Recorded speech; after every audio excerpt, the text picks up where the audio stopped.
le voy a dar la bienvenida a nuestro querido amigo, el escritor y periodista, colaborador de los datos duros e informativo Basta, Ricardo Sevilla, porque hoy vamos a hablar de precisamente un personaje que ha defendido la verdad histórica una y otra vez. Y no me refiero a Jesús Murillo Caram, su creador y ahora detenido, ex procurador de México.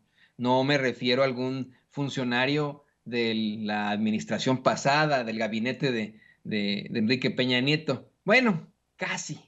Nos referimos a un sujeto que desafortunadamente ha detentado muchos puestos en los medios de comunicación corporativos y al que han puesto como cabeza parlante frente a muchos micrófonos precisamente en esos medios. Déjeme saludar con mucho gusto al querido Ricardo para que nos hable hoy de nada más y nada menos que el infame de Jorge Fernández Menéndez. Querido Ricardo, ¿cómo te va? Querido público memorioso, me va muy bien, muchas gracias, espero que a ti también. Y sí, bueno, ya estamos escuchando esta respuesta que le da el presidente López Obrador a Ernesto Ledesma, dicen en las redes sociales que lo puso en aprietos, que lo puso en jaque. Yo no tengo esa impresión, me parece todo lo contrario, que el presidente López Obrador tiene esto que él llama un diálogo circular. No me imagino este ejercicio en ningún otro sexenio, en ninguno en la historia de México. Y bueno, el caso Ayotzinapa sigue sacando ámpula. Y si no leemos el informe completo, querido Toño, vamos a estar en un grave problema, porque si no se lee a detalle, si no se comprende, si no se lleva a cabo eso que nos enseñaron, que es la lectura de comprensión, podemos caer en las falsas interpretaciones como están cayendo los opinólogos. Y uno de esos opinólogos precisamente peligrosísimo que ha defendido, como tú bien dices, a ultranza la llamada verdad histórica, es un sujeto, este sujeto llamado Jorge Fernández Menéndez, este personaje que nació en Argentina, hay que decirlo, pero se naturalizó mexicano y que se presenta en donde puede. Él dice que es un speaker y se vende igual que Héctor Aguilar Camín, igual que Macario Esquetino, igual que Enrique Krause, pues en dando conferencias. Él dice que es un experto en temas de seguridad nacional, pero el tipo es mucho más que eso. El tipo es empleado de Ricardo Salinas Pliego y de Olegario Vázquez Aldir. Es un personaje lóbrego que ha servido a los intereses de diferentes actores políticos y empresarios de la comunicación. En varias ocasiones, querido Toño, Jorge Fernández Menéndez ha dicho, imagínate nada más el desbarajuste que tiene en la cabeza, que se encarceló a Raúl Salinas de Gortari sin que se tuvieran pruebas más que el testimonio de oídas de uno de los responsables del crimen. Imagínate. Menéndez, que tiene la influencia en varios medios de comunicación, en varios medios de comunicación, comenzando por Excelsior, donde escribe esa columna horripilante, llena de inferencias, llena de golpes, llena de influencias de ciertos personajes, tanto empresarios como actores políticos, que se llama Rosones, también ha salido en defensa del corrupto y opresor Estado Mayor Presidencial. Ya defender al Estado Mayor Presidencial en épocas de Enrique Peña Nieto, en épocas de Calderón, en épocas de Fox, en épocas de Ernesto Zedillo, es tener la cara dura. Hace unos días, el penal militar del campo militar número 1 le abrió sus puertas a Fernández Menéndez para que le realizara una entrevista a modo al general José Rodríguez Pérez, acusado, como sabe la audiencia de Sin Censura, de delincuencia organizada por su supuesta relación con el grupo criminal Guerreros Unidos, allá en Iguala, allá en todo el estado de Guerrero, que durante el sexenio de Felipe Calderón tuvo de rodillas a ese estado. Hay que decirlo, hay que entrarle a ese tema también, pero Fernández Menéndez, hay que verlo. Le hizo una entrevista tersa, casi un panegírico a este militar que, como era de esperarse, aseguró que es inocente. Ahora, José Rodríguez Pérez, desde los bruñidos micrófonos de ADN 40, se le fue con toda Alejandro Encinas, quien dijo que las acusaciones en su contra hechas por Alejandro Encinas precisamente estaban basadas solo en la declaración del cabo Gil. Está reduciendo este personaje todo el informe. Parece que no lo han leído, parece que se lo dejaron a sus defensores, pero hay que leerlo y yo invito al público memorioso a que lo lea concienzudamente. Ahí está a disposición para que la gente pueda entender toda la narrativa y que no se vaya con estas inferencias, porque esto se une a la narrativa golpista que están orquestando en varios medios de comunicación contra Encinas, concretamente los calumnistas del Financiero, del Universal, los articulistas de Grupo Expansión que se han sumado ahí a esta bataola. Está, por supuesto, y principalmente Jorge Fernández Menéndez, que desde las páginas del Pasquín Excelsior lo consienten a que diga cuánta estulticia. Esto, insisto, se une a la encarnizada defensa de 4 elementos militares que presuntamente estuvieron ligados a la desaparición de los 43 normalistas de Ayotzinapa, quienes se han calificado de falsas las imputaciones en contra de sus defendidos, como es de esperarse, por eso son sus abogados, y pues eso es lo que está contradiciendo el informe que presentó el subsecretario de Derechos Humanos, Alejandro Encinas, y tanto ha crecido esta narrativa que incluso estos personajes ya anunciaron, Toño, acciones legales contra el también subsecretario de Gobernación. Pero, insisto, hay que ver quién demonios es Jorge Fernández Menéndez para tener este tipo de influencia sobre la narrativa en un caso tan peliagudo como este. Fernández Menéndez es amigo de Felipe Calderón y fue asesor nada más ni nada menos que de Ernesto Zedillo, a quien le decía al oído cómo proceder en tal o cual caso.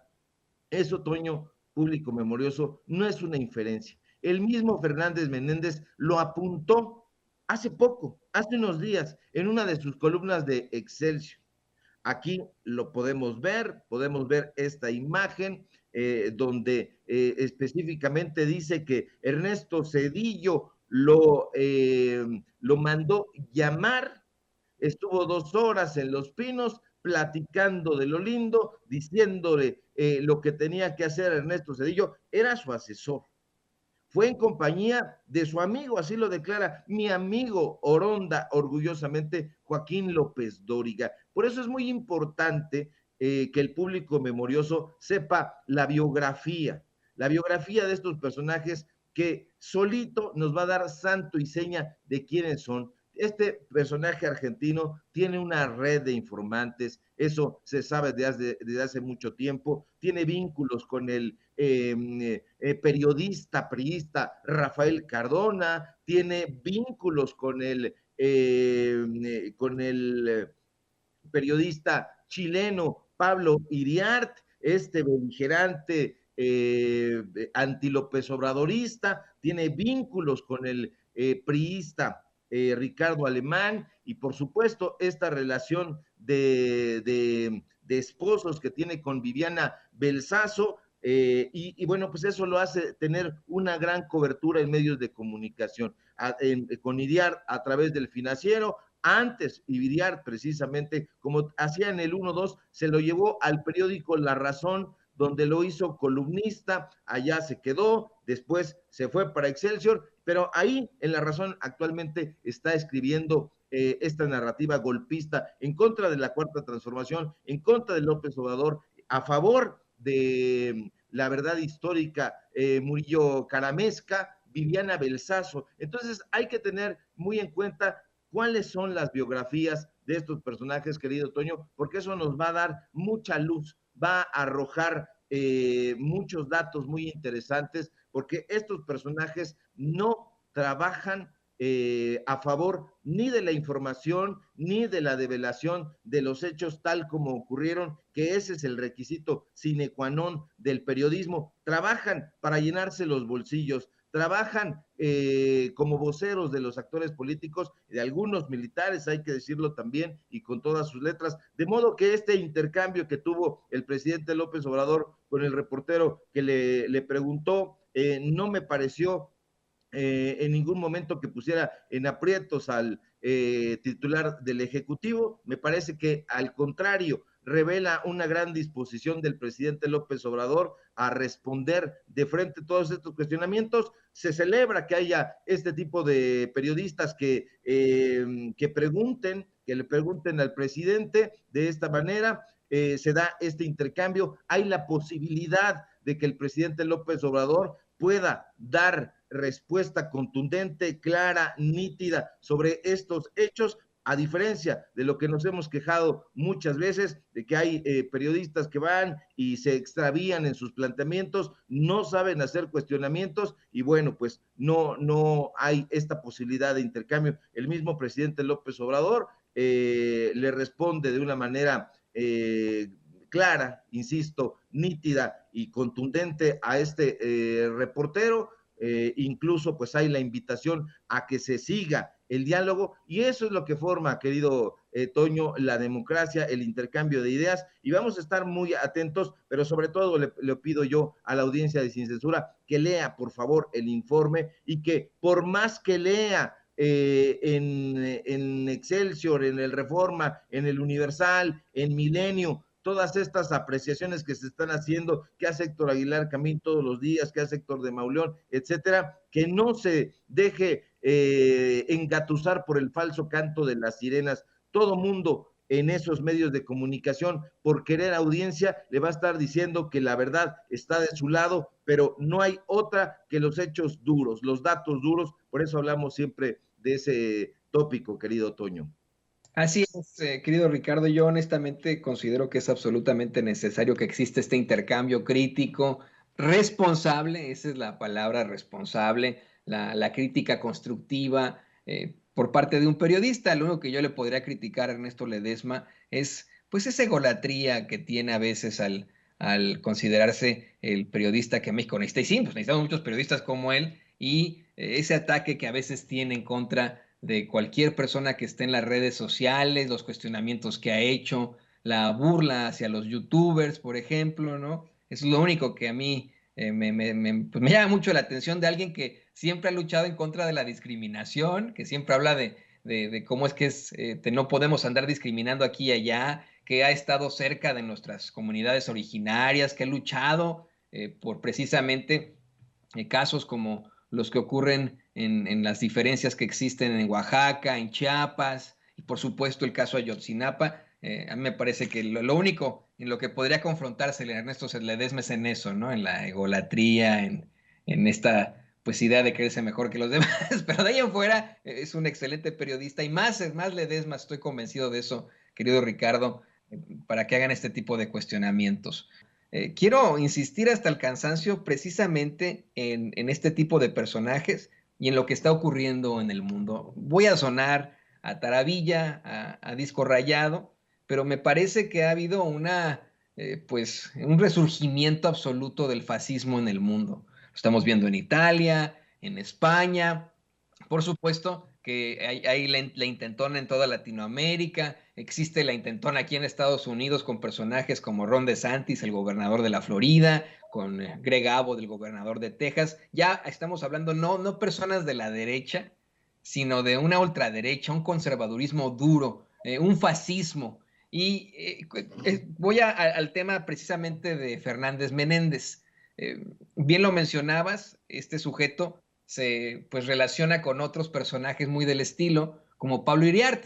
Pablo Iriart viene también de Chile, ¿no? Él fue director precisamente de La Crónica, estuvo en TV Azteca, en Canal 40 y etcétera, pero es un personaje de origen chileno.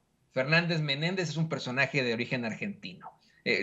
Sin querer sonar xenófobo, sino simple y sencillamente tratando de hacer el planteamiento sobre esta intentona a nivel mundial de establecer una vez más el fascismo. ¿Qué podemos esperar sobre este tipo de personajes y de situaciones que actúan en todo el mundo, querido Ricardo, en todo el mundo, buscando implantar una idea que para nada tiene que ver con el progreso, con el bien de los pueblos? Te digo, está pasando en todas partes, lo vemos con la señora esta estúpida que hace una serie de declaraciones terribles sobre la vicepresidenta de Colombia, Francia Márquez. Lo vemos en muchas partes y lo vemos como una situación creciente. Vemos a muchos Fernández Menéndez, a muchos Pablo Siriart, a muchos de estos detentando los medios de comunicación corporativos y diciendo pendejada y media. ¿Qué podemos hacer al respecto? Sí, mira, querido Toño, es muy interesante esto que dices porque podemos ir más allá. En efecto, Jorge Fernández de Menéndez es argentino, Pablo Iriart es chileno, pero Joaquín López Dóriga es madrileño, Pascal Beltrán del Río es estadounidense, Rubén Cortés, que dirigió precisamente y fue su director antes junto con Pablo Iriart de La Razón, es cubano, etcétera. Entonces, esto es muy interesante porque estos personajes están saliendo de sus países, países donde ha habido, por cierto, en algunos dictaduras, dictaduras reales, dictaduras militares, y han venido a decir aquí que se trata de México, han venido a México y han encontrado dictaduras. Eso es una tontería, no se puede pensar con los pies. Estos personajes, bueno, eso creíamos que no se podía pensar con los pies, pero estos personajes nos demuestran absolutamente lo contrario. Ya incluso el propio Manuel Arroyo, dueño del Financiero, le dio un estate quieto a Pablo Iriarte en su momento y lo mandó a Estados Unidos como corresponsal. Hay que recordar que ese personaje estaba sumamente beligerante contra el presidente López Obrador. En algún momento Manuel Arroyo quiso pues bueno, obtener contratos a modo con el gobierno de la República, no lo consiguió, pero mientras las cosas se tranquilizaban un poco, pues bueno, envió a Pablo Iriart quería regresar, todavía anda por allá y no lo ha conseguido, pero como no se dieron estos contratos a modo, están otra vez lanzando ya desde hace mucho tiempo estos dardos persíferos en contra del presidente López Obrador. Se da en muchas partes, lamentablemente, estos vínculos, todos están perfectamente vinculados. En algún momento estuvieron muy cerca a los mandatarios, a los presidentes, hubo reuniones en Los Pinos con Enrique Krause, con Héctor Aguilar Camín, sin inferencias, son datos duros, ellos mismos lo dicen, lo hacen. Ciro Gómez Leiva estuvo en muchas ocasiones en Los Pinos, también asesorando a Enrique Peña Nieto, a Felipe Calderón, a Vicente Fox. Ellos decían que era un diálogo para rescatar las opiniones de estos personajes, pero yo te digo, no he sabido que el presidente López Obrador, por ejemplo, haya mandado llamar a un grupo de periodistas para pedirle su parecer o su opinión sobre tal o cual asunto, y eso es la gran diferencia. Lo hacían en épocas de Díaz Ordaz, en épocas de Echeverría, en épocas de López Portillo, de Miguel de la Madrid, de Carlos Salinas de Gortari, de Ernesto Cedillo, y así para adelante. Siempre estuvieron los intelectuales y el poder, así lo escribió en algún momento Alejandro Toledo en un libro, así lo escribió Gastón García Cantú en otro libro, así hubo en muchísimas entrevistas en la anterior revista Proceso, esa revista Proceso que hoy está completamente descarrilada, que está fuera de sí, pues en algún momento tuvo a grandes personajes como Vicente Leñero, como Froilán López Narváez, como el propio Enrique Maza, desde luego el fundador Julio Scherer, José Emilio Pacheco, Carlos Monsiváis, en fin, estamos muy lejos de esa revista, pero había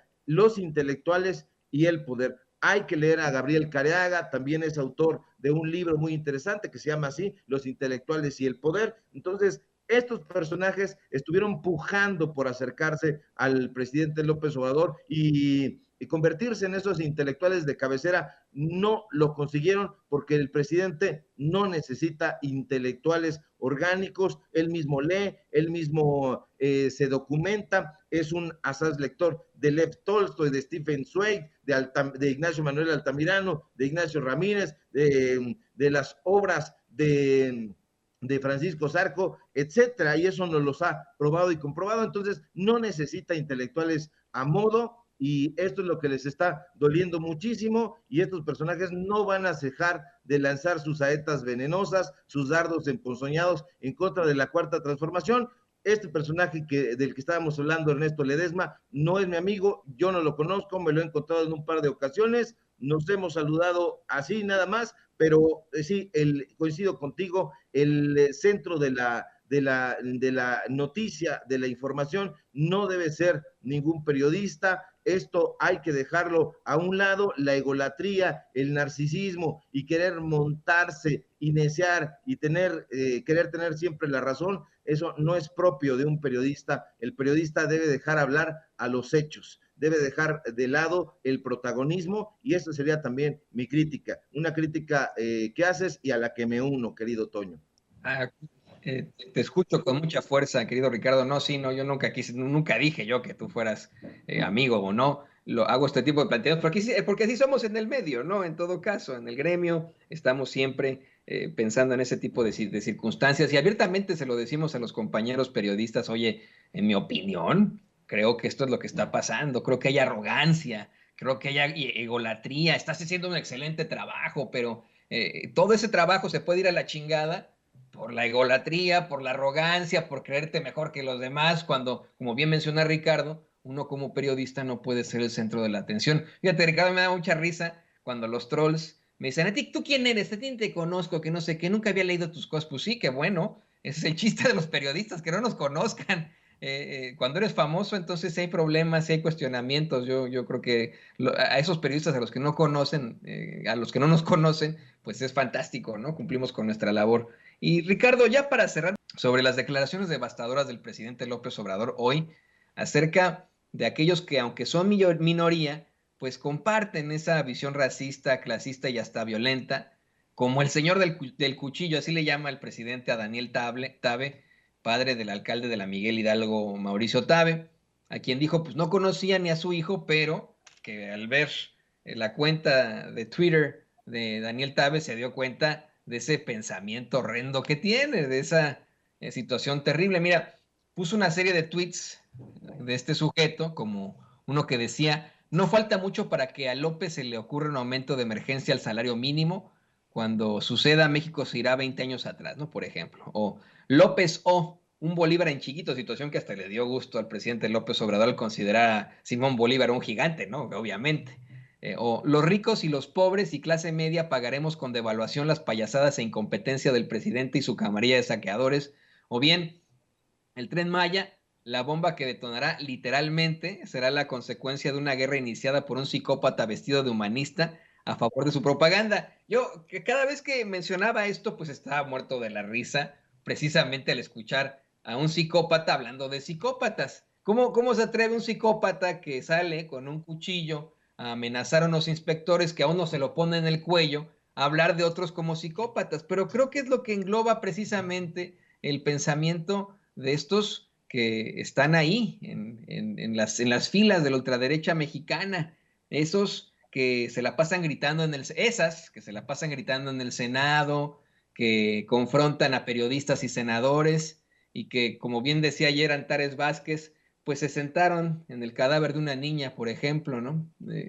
Creo que es el pensamiento absoluto de estos que detentan la derecha en México en estos momentos. Y bueno, yo quería escuchar tu comentario como buen capitalino. Yo sé que tú siempre estás muy cerca de lo que ocurre ahí en la Ciudad de México. Has hecho una serie de denuncias y por supuesto que debes estar, me imagino, indignado por el caso de Mauricio Tabe. Defendiendo a su papá, yo lo decía, yo también defendería a mi papá diciendo, bueno, pues es mi papá, yo siempre lo voy a querer, lo voy a defender, pero en este caso no lo puedo justificar, así que me voy a omitir mis comentarios, así de sencillo. Él tendrá que enfrentar las consecuencias, pero no, Mauricio Tabe, todo lo contrario, de este incidente le echa la culpa a López Obrador. ¿Qué opinas de esto, querido Ricardo? Toño, este personaje estaba leyendo un teleprompter.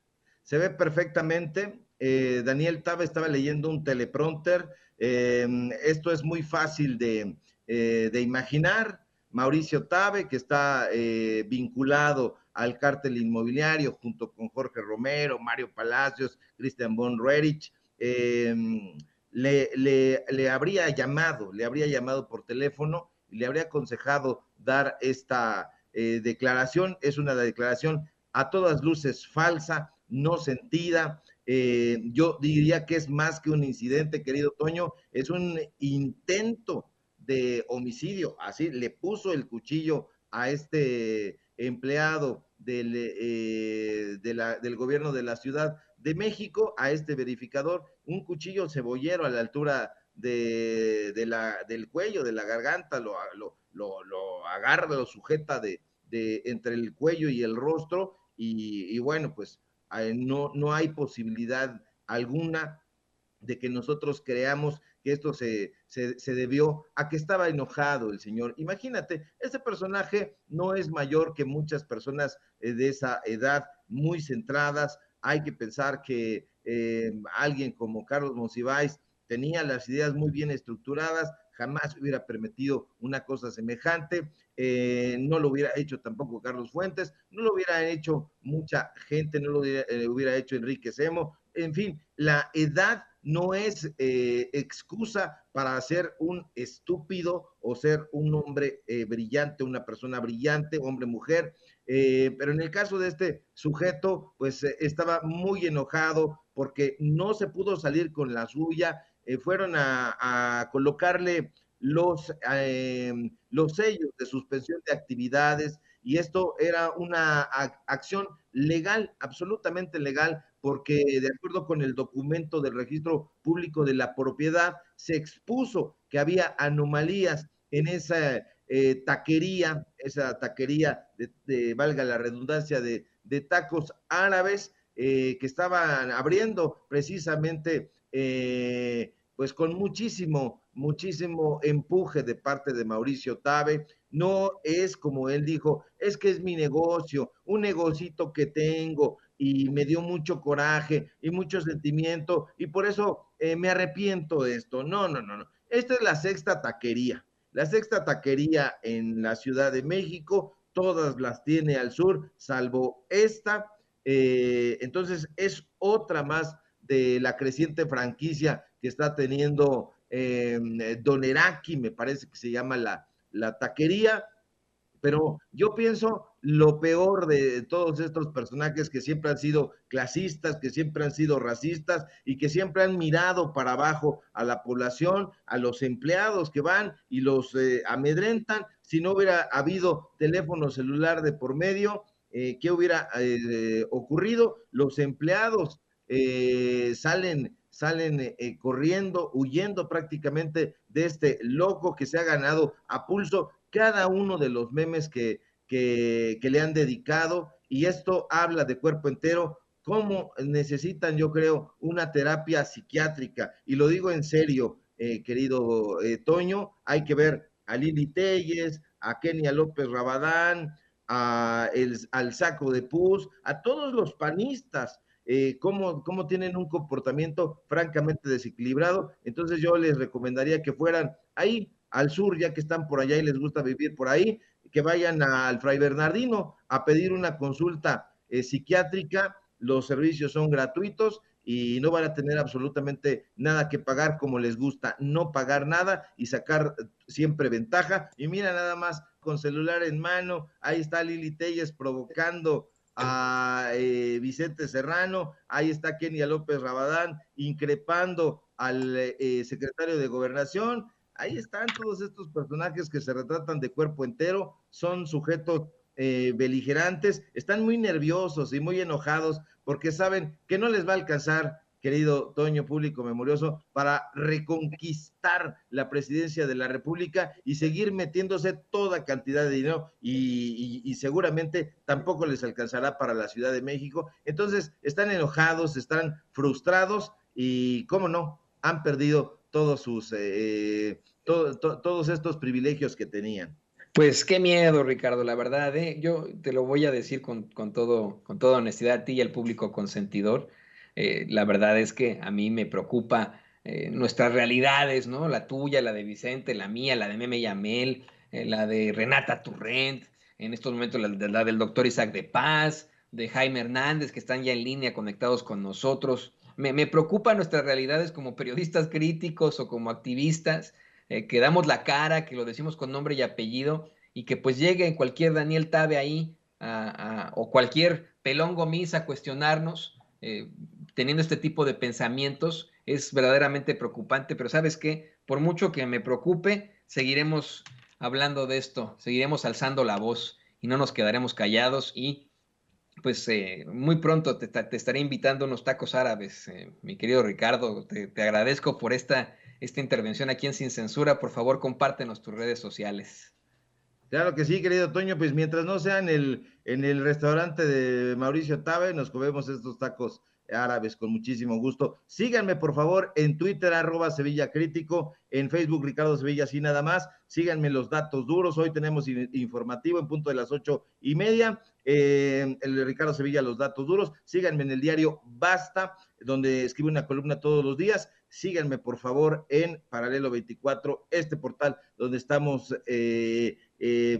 publicando investigaciones especiales, reportes que no le van a gustar nada a la oposición. Y bueno, si todo marcha bien, ojalá que sí, querido Toño, público memorioso, nos encontramos por aquí en Sin Censura el día de mañana. Un fuerte abrazo, buenos días. Un fuerte abrazo para el queridísimo Ricardo Sevilla, periodista, escritor